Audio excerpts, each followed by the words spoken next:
Hey everybody, it's Jimmy and Bill. So Bill's back. He went to South America on vacation and he's back doing videos. So today's thing that we're going to talk about is the lawsuit with National Realtor Association. They were sued because some sellers felt it was unfair for them to have to pay the buyer's broker commission.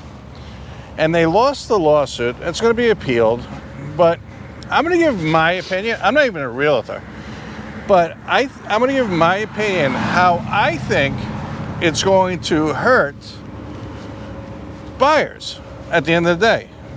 You know, everybody has their opinion, and other people think it's the best thing since sliced bread that this happened. But there's some drawbacks that I think there is. But anyways, if you like these kind of videos, do me a favor, subscribe. It takes less than a second, and it really helps out the channel. So let's get started. Okay, the first thing is, on the buyer side, if a buyer has to pay the commission, okay, for buying a house, they're barely being able to buy the houses because the price of the houses these days and interest rates the way they are, they're already behind the 8 ball, plus closing costs, plus everything that's going on. So you're going to put another thing against them, another obstacle. So what do you think of that, Bill? Right. So there's, well, first and foremost, nothing's changed yet, and with the appeal, things are most likely not going to change for quite some time. And right now, it's just in the state that where the lawsuit took place, and the judge hasn't ruled on mandatory changes to that specific MLS. But jumping forward as we progress, you're right. It's just, even if you had maybe an FHA loan where you're putting 3.5% down, and then on top of it now, let's say you have to pay a buyer's agent and the seller can no longer compensate as part of that package. That's another whatever negotiated price that you come up with, because that actually could take place today. Nothing changes. If you wanted representation for a for sale by owner, perhaps, that's a conversation that the agent would have with the for sale by owner seller and the for sale by owner buyer as to who's going to compensate the agent for their services. It could really hurt above and beyond just the interest rates. But think about it, if you got to put another $2,000 into a deal and you're already having trouble coming up with your $3,000, $4,000, $5,000 that are covering your closing costs and fees, which you've got to pay. Those are taxes, doc stamps, things of that nature. It's just adding another layer of complexity to the deal. There's been some rumblings about whether or not Fannie Mae and Freddie Mac are going to allow buyers to roll that money into the loan, and as of now, they're saying absolutely not. Wow. So that could be a big thing. So it could literally, if say this happens tomorrow, which it's not, but just say, it becomes in the future a national thing. It's going to knock, with this environment and housing, it's going to knock a lot of people being able to buy a house. Right. If it becomes illegal for the seller to compensate a buyer's agent broker. Yeah. In the deal, as part of the deal, that's going to change the landscape as a whole. That's what, we're reacting to things as the policies and our rules are today, but it's going to be a total restructure of things. Right. All the way down to every little minute rule. Yeah, like it was in the 80s and the 70s and stuff like that. So we're kind of regressing back to then. Yeah. And again, it just changes. It just depends on how the fabric of this whole case ends up panning out. So we'll have to see on that. But it is definitely, as we're talking about it, is going to be putting some undue stress on buyers potentially, and sellers too, potentially on. Yeah, we're going to talk. We're going to talk about that one right. next. Here's another thing, Bill. Okay, basically, a lot of sellers are celebrating the fact that they think that they won't have to pay the buyer's agents any commissions. Okay? Okay. And there's a few problems with that, okay? Yep. There's multiple problems with that if they really think about it. Because they're like, oh, if I'm paying 6% now or 5% now I don't have to pay 2.5%. So we're going to break this down a little bit more. Okay, so the first thing is, why, if you want to sell your house, okay, and say you're allowed to offer 0 commission to the buyer broker. Human nature, okay? Why would a buyer's broker that doesn't have a buyer broker agreement signed because the people just don't have the money to pay for the commission? Okay. And they're up front with the realtor saying, listen, I have no money to pay you, okay? But so why would the real estate agent take the person to a house, show them the house, do all the paperwork, do the negotiations, meet the home inspector there, meet the termite inspector there, do everything with 0 compensation? It's human nature. Come on, people. It's not going to happen. It's just not. No, I'm sorry. Rules, blah, blah, blah. It's not going to happen. Nobody works for free. You don't go to your job and work for free. You expect to be compensated. So if that's where the big disadvantage is going to come in for people who can't afford representation. And that's a very sad thing. Everybody deserves to have representation throughout the transaction. No matter how small the transaction is or how large the transaction is, everybody deserves to be treated equally. And that's going to really limit and hamper some of the buyers. Right, but not only that, you know, it's going to hamper you selling your house. That as well. It doesn't mean that if, say, I'm just throwing out a number. I'm not a realtor, like I said, but say it's a 6% commission deal. Okay. It's not like automatically the realtor, the listing agent, might still come in at 6% and just keep the whole thing. Right. Everybody's assuming, because I'm hearing things, you know, through the rumblings, and the rumblings I hear is, oh, this is great because now I only have to pay half the commission. Well, the listing agent's going to do twice the work for half the money. That's the assumption. And that might not necessarily be the case. No, so the real estate offices might say, yeah, our commission, you know, we want 5% listing, 5% to list a property and market it because there's expenses, especially now you have to do open houses, you know, to make things happen.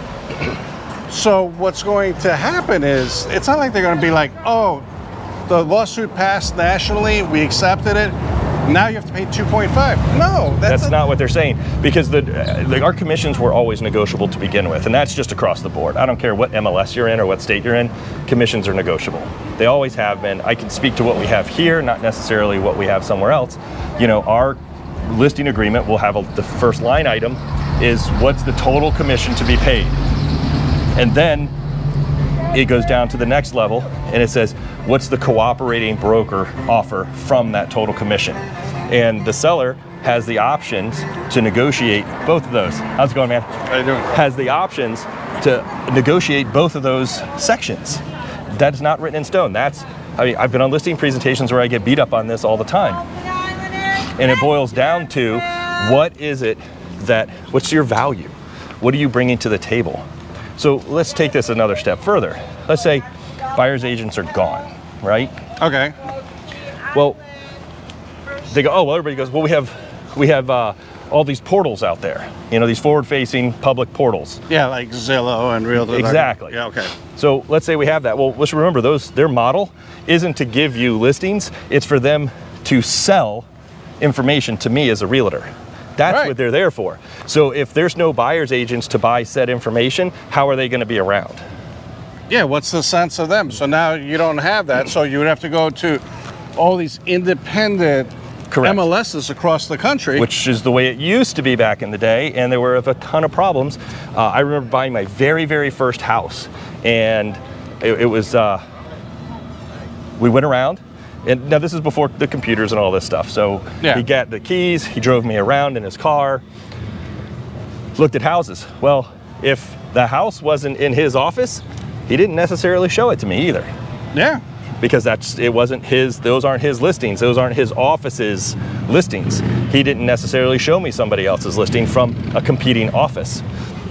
There are rules that changed to stop that habit in that practice so that consumers as a whole had a better experience. And that's what I think some people could be missing here, is they're missing the bigger picture of what the rules are and why we have these rules in place, is to provide a better experience. I know everybody's looking at the dollar amount on this, but sometimes I feel like we're missing that bigger picture here. Yeah, at the end of the day, if you're not going to offer incentive for a person to go and show your house, it's going to take much longer for you to sell your house.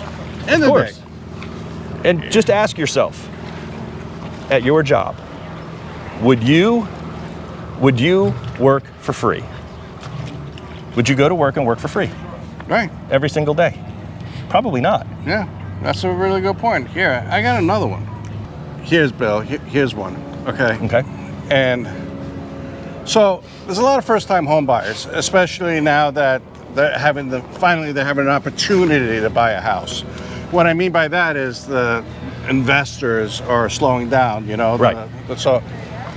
So now, let's say the law was in place that the sellers aren't paying any commissions, and say that you have to, basically, you want to go look at that house, call the listing agent to show you the house. If you want to go look at that house, forget about that one. Yep. Call the other listing agent, go look at that house. Now, you're going to go to the house. You never bought a house before, okay? So you don't know what the hell's going on, but you like the house, you want it. Mm-hmm. Now, it's not like easy to buy a house as everybody thinks. You have no representation. Right. So, imagine buying a house without no representation. You know, what are you going to do? Like, who's going to represent you? How would that work? Honestly, I don't know. We just got back from Lima, Peru, and one of the we went over there to visit family, but one of the reasons was to look at a couple properties that a family member wanted to purchase. And my first question was, because we looked at 5 or 6 different properties, and one of the things was like, we kept meeting different people. So I asked him, like, are these the homeowners, or who are we meeting here? And because one of them was a for sale by owner, so we met the homeowner. That was the very first one. And then we met somebody else, and then we went to another one, and then we met somebody else, so on and so forth. And I finally asked him, like, wait a second, are these all for sale by owner here? How does it work? Right. I thought you had Realtors, because I see RE/MAX signs and other brokerages out there. Right. And they did. Those were all the listing agents. Wow. So we made appointments to look at 5 different properties. One was a for sale by owner. The rest of them were all different listing agents, because they don't particularly have buyer's agents as we define it specifically. Now, I tried to get as much information throughout that whole thing as I could. And it was a very interesting process, a very frustrating process, in my opinion, not just because I'm a realtor, but I have the viewpoint now from an actual buyer. Yeah, so my point is, is that listing agent going to be a dual representative, and they're going to look at your best interest and represent you, or they're going to represent the buyer? Well, dual representation is illegal. At least here in Florida, we cannot do dual representation. That's why we have different, like single agency, buyer agency, or a transaction broker, things of that nature, because of the amount of disclosures and such. So, but think about it, representing both sides. How do you, if you're representing contractually the selling agent, how do you represent the buyer if you're contractually bound to the seller? But that's like, I just don't understand. It's hard. That's the stupidity of the whole thing is, so if a buyer can't afford to pay a buyer's agent, and they said, okay, I'm just going to find this place on Zillow or Redfin if they're still around, or Realtor.com, because those sites might just turn into for sale by owner sites. Basically. Yeah. I agree with you there. So if that happens and they go there, they don't. I talk to a lot of these people. They have no idea what to do. No, it's hard. It's not as easy as they think it is. And most for sale by owners actually turn into listings down the road, because people find out that it's not as easy as they think to sell. Think about it. Most people have jobs, and they're working. Just let's talk the super high level surface stuff, not all the nitty gritty. People are going to call you to get information. The for sale by owner, right? They're calling you to get information. They're calling to schedule showings. They're calling to ask you about properties, taxes, any liens on the house. Just you name it. Think of anything that you would want to know about a real estate transaction, and that buyer is going to get that from every single person that wants to look at that house. Yeah, It's their responsibility to do that, but not the agent. Yeah, but this whole thing too, like I saw somebody, do a video and they said, well, what's going to happen is these pop-up places are going to do, and you're going to pay them $500 and they're going to take care of the process. Come on. You think somebody, it's like you're going to be doing it on a computer. Maybe AI is going to be doing it. Who knows? But I'm just saying, not having representation when it comes to buying a house is stupid. Negotiations, lining everything up, Right. What are you going to do? You're going to negotiate directly, when you never bought a house before? Right. I think that's one of the biggest mistakes that they're going to have. Yeah, I just think I feel like people are just on the surface looking at the money, and they're not looking at the bigger picture. And whether you've sold a house or you didn't sell a house, it makes it difficult if you've never purchased a home. But even if you did, and you had this, let's take this back even another step. If you purchased a home and you're like, my realtor didn't do anything, and I just closed on the house, I would argue that means you had a really good realtor. Yeah. And there's still plenty of stuff that you have to be involved with that the real estate agent can't do. But at the end of the day, if you're not, obviously they can't help, send your W-2s and things into your lender. But at the end of the day, we've all experienced portals and not talking to humans. And how frustrated do we get just calling customer service? Now you're going to do that to the largest transaction most possibly the largest transaction of your life. How's that going to work out for you? Yeah, and they have these portals now. This is, I know, but it's just lack of representation, I think, is going to be turned into a freaking disaster. I equated it once. I'm sure somebody said it and I'm just reheard it, but it's like not having representations, like hiring the attorney that's suing you to represent you in the same suit as the defendant. It just doesn't make sense. Like, it's just kind of the way I see it. I just don't understand. Yeah, it's like hiring the home inspector to inspect the home that he's selling. Right. Of course the house is perfect. Look at it. Yeah, it's perfect. All right, let me think of another one right now. Here's another one that I think is going to be a drawback. So let's say everything is in place and you can't find a buyer broker and you're like, all right, I don't care about everything else. I'm a good negotiator. I'm going to go and negotiate my own deal with everybody. All right. Now, how are you going to find the houses? There's a chance that the Zillow platform is going to change, and so is Realtor.com. So how are you going to find these houses if you're not searching every day and talking to people and finding maybe some off-book stuff? Mm-hmm. How are you going to even find your house in the first place? Oh, you say right now you're like, okay, I'll go to Zillow and just type in what I want, the criteria, and there they are. But what if that's not around anymore? Can you talk about that? Yeah, so again, we're basing everything off of, we're only going to change this rule over here that's beneficial to me, but what are the effects that rule change is going to have 10 steps down the road? Meaning, oh, there's no more buyers agents. You have to compensate that individual yourself. Okay, there, we just changed one rule. Well, what ripple effect does that have? Right? Well, Zillow, as an example, sells buyer leads. And yes, they do sell some seller leads, but they sell buyer leads to agents, and that's how they make their money. If there's no buyers agents to sell to, maybe Zillow is not the same platform that it was.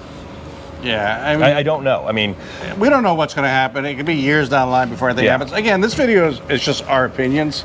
It's just an opinion of what I think is the disadvantages of this lawsuit. And I do think there are a lot of people getting rich off this lawsuit, but I'm sure that's a video for another day. Right, and it's not the sellers have to understand they're going to be a buyer after they sell. So yeah, you're selling a house, but then you want to buy a house, and then you're gonna be like, I got to pay you what? it's going to be one of those things. Well, that's Right. what you wanted, you know? Right now, it's the same cycle. It just never goes away. Or you're going to go into the buyer's shoes. You've sold your house. Now you have to go out and find the house, schedule your tours, go out and look at everything, and get all your paperwork done on both ends now. Yeah, there's a lot more to it. Yeah. Again, our opinions. We'll see what happens. We'll keep you guys updated. That's today's video. Appreciate it very much. Check out the next video. It should be right over here. I think I'm getting better with this, pointing where it is. But check it out and do me a favor, subscribe. Takes less than a second, and we'll talk to you in the next one. Great. More to come. Appreciate you. Thanks. Bye.